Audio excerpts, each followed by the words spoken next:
Today I'll be showing you how to solve any binary tree question using a very powerful concept. So this is a basic introduction video, post which I'll be explaining famous interview questions using this concept. So moving on, firstly I'll be showing you typical binary tree questions. We'll together figure out a pattern in them that is essential for solving binary tree problems. So the example one is to find a sum of all the nodes in the binary tree. As we see, the answer is 145 here, which is sum of all the nodes over here. So let's take a moment to ponder on the recursive nature of binary trees. If I'm at the root, then what will I concern myself to find the solution? I would want to know the sum of the nodes on the left subtree of 20, the sum of the nodes on the right subtree of 20, right? Again, if I'm at the number 5, I would like to know the sum of all the nodes on the left subtree and the right subtree. So as we see, this is a recursiveness that we have to observe in the binary trees that I want to pay attention to. We have another problem that we can observe it over here as well. So in this example 2, we have a target sum that is 22. So we have to find all the paths from the root till the leaf that sums up to the number 22. Like for example, 5, 4, 11, 2 sums up to 22, whereas 5, 4, 11, 7 sums up to 27. So it's not included on our return vector, the vector we are returning, okay? So again, here there is a recursive pattern that is being followed. From the target sum, that is 22, we are subtracting 5 and then passing it on to the left and the right subtree. So 17 is passed on. So why exactly are we subtracting? Because if we keep subtracting from 22 the numbers 5, 4, 11 and then 2, we get a sum of 0 over here.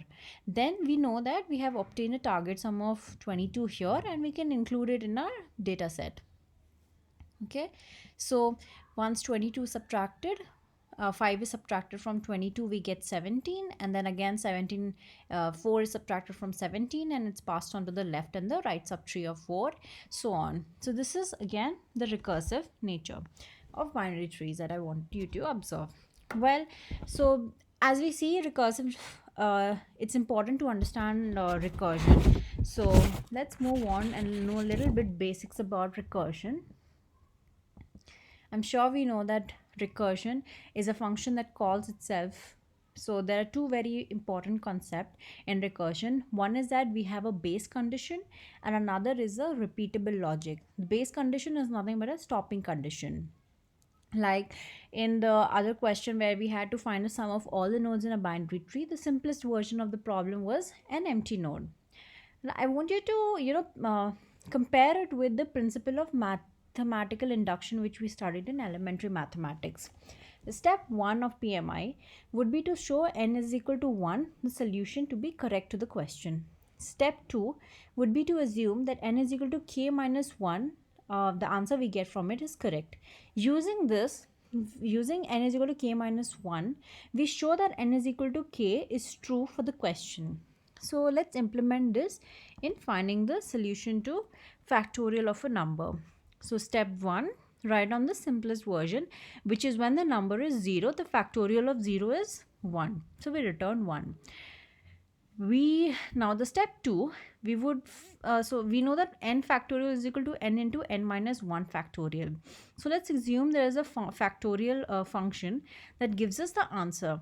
Now if I give factorial of n minus 1, then this n minus 1 factorial part of the solution is taken care. We obtain factorial of n minus 1 from it and we multiply with n and get factorial of n. Okay, so this is what I want you to observe. We assume that so we have the answer to n minus 1. All right, we suppose we have a magical function that gives us an answer to n minus 1, using which we have to deduce for factorial of n. Okay, now let's apply this recursion logic in binary trees. So the first example over here is to find the height in a binary tree. Here in this question, the answer is 3, since the maximum height, including the root, is 3. So the height is nothing but the number of levels. So here we have 1, 2, 3 levels, right? So we are returning 3. Okay, again, the solution approach to this problem has two steps. One is a base condition and a repeatable logic. The base condition is the simplest version of the problem, which is a null node.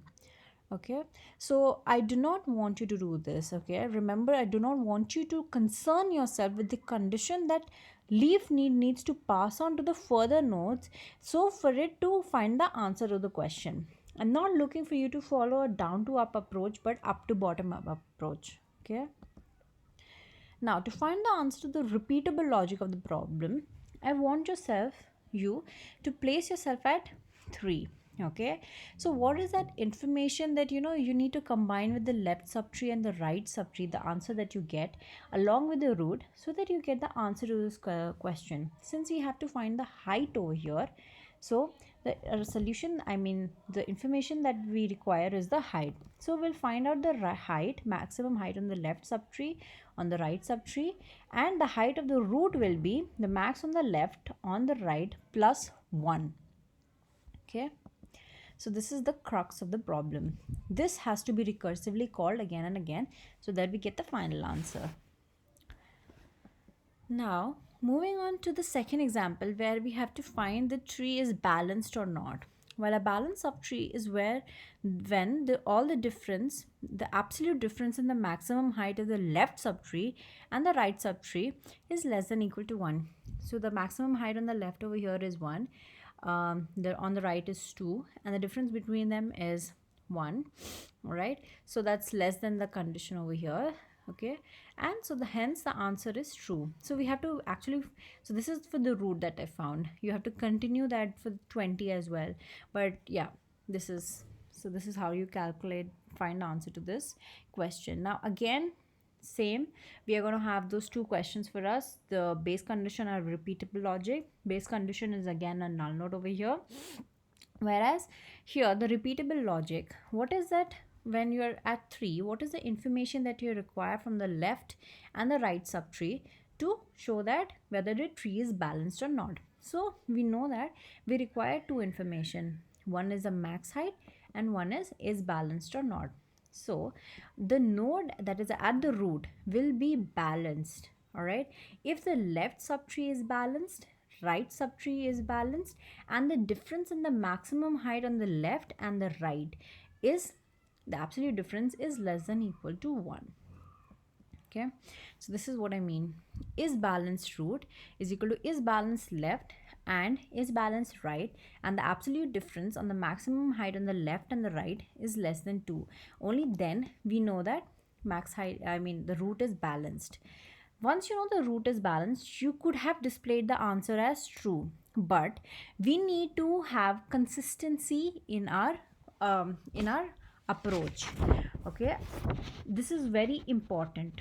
If you are at the root and you have determined the tree is balanced, ideally you would not care about the max height for the root. We wouldn't need to calculate, but we need this information for all the other nodes. It's a recursive call, right? So we need to be consistent in our logic for it.